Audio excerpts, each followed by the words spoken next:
যদি কখনো মনে হয় হলে বসে সিনেমা দেখা দরকার, তাহলে কোনো হেজিটেট না করে চলে এসো যশোরের মণিহার। হ্যালো বন্ধুরা, কেমন আছো তোমরা? আশা করছি যে যেখান থেকে দেখছো সবাই ভালো আছো, সুস্থ আছো। আমরাও ভালো আছি। গত শুক্রবার ক্লাস করতে গিয়ে দেখেছিলাম বরবাদ সিনেমার পোস্টার এখনও মণিহারে ঝুলছে। প্রায় 2 বছর আগে মণিহারে এসেছিলাম লাস্ট, তাই আজ আর কোনো চিন্তা না করে শনিবারের ছুটিটা কাজে লাগালাম মণিহারে এসে। অনেক দিন পর এসেছি, কত কিছু যে চেঞ্জ হয়েছে তোমাদের সঙ্গে একে একে শেয়ার করব।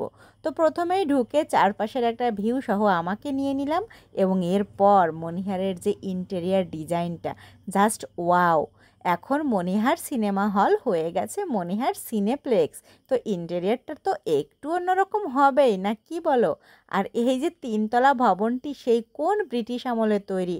তখনকার দিনে নাকি দ্বিতীয় বৃহত্তম সিনেমা হল ছিল।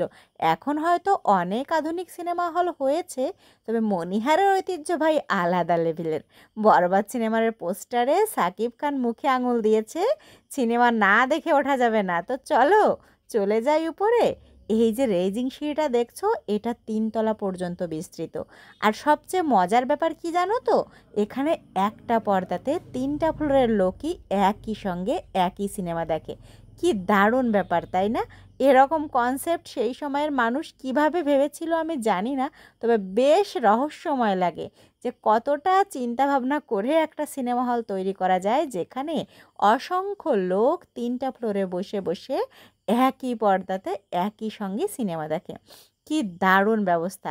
আর এই যে সিঁড়িটা, যে কোনো ধরনের মানুষ এখানে উঠতে পারবে এবং খুবই সুন্দর আরামদায়কভাবে ওঠা যায়। আর মনে হয় কি প্রতি পদক্ষেপে একটা করে ছবি তুলি। বলো তো কি করি? আমার ক্যামেরাম্যান আবার খুবই অলস এবং খুবই রাগী, আমাকে তো প্রতি পদক্ষেপে ছবি তুলে দেবে না। তবে মাঝে মাঝে একটু উঠতে উঠতে দাঁড়িয়ে নিয়ে ছবি তুললে মন্দ হয় না। চলে এসেছি সেকেন্ড ফ্লোরে। এখানটা আরও বেশি সুন্দর করে সাজানো।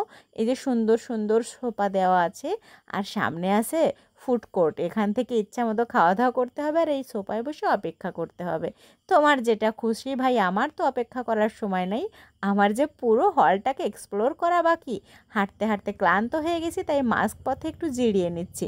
দেখো তো কি দারুণ! একটু জিরিয়ে নিচ্ছি, তাও তোমাদের সহ্য হলো না। তো চলো আর না জিরিয়ে তোমাদেরকে নিয়ে যাই সরাসরি একেবারে উপরের ফ্লোরে। এইটাই নাকি ভিআইপি, এই জায়গাটার টিকিটই সবচেয়ে বেশি দামি। আর এই যে দেখছো না দরজাগুলো দেওয়া আছে, তার কারণ আগের শোটা এখনও চলছে। তো আমি আর কি করব, সময় অপচয় না করে তোমাদেরকে একটু মেয়েদের টয়লেটটা ঘুরিয়ে নিয়ে আসি।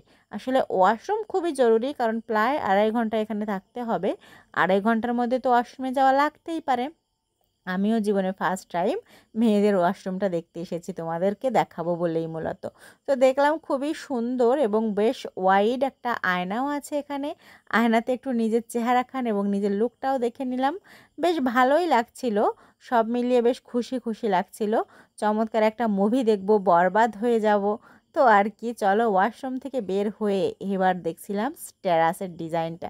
এই যে দেখো, 3য় তলায় এত সুন্দর ছাদের ডিজাইন এবং উপর দিয়ে নায়ক নায়িকাদের ছবি পুরানো দিনের, খুবই ভালো লাগছিল। দেখতে দেখতে একটা শো তো শেষই হয়ে গেল, এবং গেস্টরা বেরোচ্ছিল।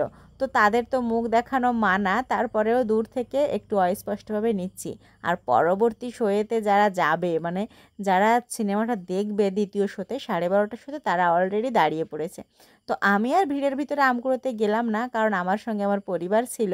তো তারা অলরেডি দাঁড়িয়েছিল, আর আমি একটু দূর থেকে ভিডিও নিচ্ছিলাম।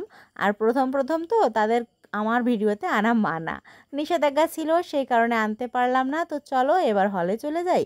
আর মনিহারের সবচেয়ে মজার ব্যাপার দেখো, উপরের ছাদে এরকম আলো আসে এই ছিদ্রগুলা দিয়ে। কি চমৎকার ভাবনা, দেখেছো?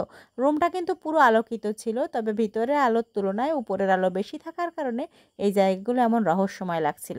আর সিনেমা শুরু হলে মানুষ এরকম মোবাইলের আলো জ্বালিয়ে জ্বালিয়ে আসে, বেশ ভৌতিক ব্যাপারটা। এবং বেশ মানে ভালোই, হলে না বসলে বুঝবে না বিষয়টা কেমন। হয়তো অনেকেই হলে সিনেমা দেখেছো।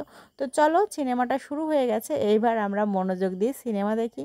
আর ভাই গাইজ, আমি কি করব, আমি ভালো করে তোমাদের সিনেমাটা দেখাতে পারছি না, কারণ আমার ক্যামেরায় এর চেয়ে বেশি আসছে না। আগের বছর কিন্তু সবাই উঠে দাঁড়িয়েছিল জাতীয় সঙ্গীতের সময়, এদিন আর কাউকে উঠতে দেখলাম না। কি করব, যেমন কালচার তেমনই মেনে নিয়ে এবার সিনেমাটা শুরু হলো এবং চমৎকার একটা সিনেমা দেখলাম। ইধিকার বরবাদ করার যে সিস্টেম আমার তো ব্যাপক লেগেছে। এরকম বরবাদ করতেও চাই, হতেও চাই। ঠিক আছে? তো চলো, সিনেমাটা প্রায় শেষের পথে। আমার মণিহার ভ্রমণের অভিজ্ঞতা তো দারুণ ছিল। তো ভালো কোনো সিনেমা আসলে তোমাদেরও আমন্ত্রণ রইল মণিহারে। আসবে, সুন্দর করে সিনেমা দেখবে এবং আমাদের মণিহার হলটা কেমন লাগলো সেটা অবশ্যই কমেন্ট বক্সে জানাবে। কে কে দেখেছো মণিহার হলে সিনেমা সেটা জানাতে কিন্তু ভুলো না। তো আজকের মতো চলে যাচ্ছি, দেখা হবে পরবর্তী কোনো ভিডিওতে। ভিডিও ভালো লাগলে লাইক কমেন্ট শেয়ার করতে ভুলো না এবং মণিহারের সিনেমা অবশ্যই দেখো।